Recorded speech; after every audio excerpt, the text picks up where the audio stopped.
O mga mami, naisipan ko naman magluto ng pansit bato ngayon. Kaya ayan, manood kayo ha.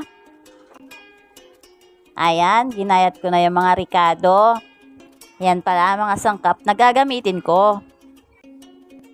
First time ko pala magluto ng pansit bato. Bahala na kung masarap ba to o hindi.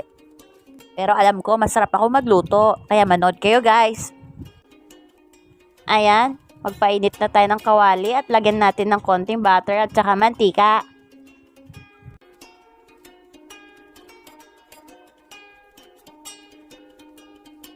Ayan, mainit na po yung mantikilya. Ilagay na natin yung sibuyas at saka bawang.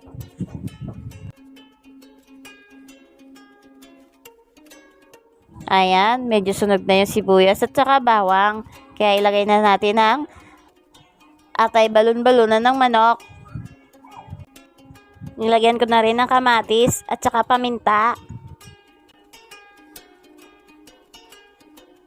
At nilagyan ko na rin ng toyo, pampalasa. Iniba ko naman ang boses ko ngayon at nang maiba naman. Ginagaya ko kasi si Doraemon. Ayan, ilagay na natin ang mga gulay. At maglagay din tayo ng oyster sauce, pampadagdag ng lasa. Kalahating kilo ng pansit bato lang pala ang binili ko. Pero akalain mo napakadami pala pag naluto. Ayan, lagyan na natin ng tubig galing sa Pasig River. At hayaang kumulo. Ayan, kumulo na. Lagyan natin ng magic sarap. Ayan, ilagay na natin yung pansit bato. Hinugasan ko na rin po yan. Baka may buhangin. Pakuluin natin ng ilang minuto. At saka natin ilagay yung gulay.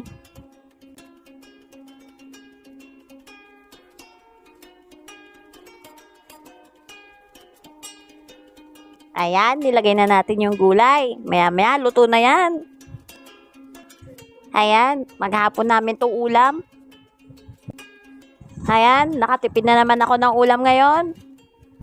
At ano naman lulutuin natin bukas? Luto na po yung pansit bato natin. Tara, kain po tayo. Salamat sa panonood. Next time ulit.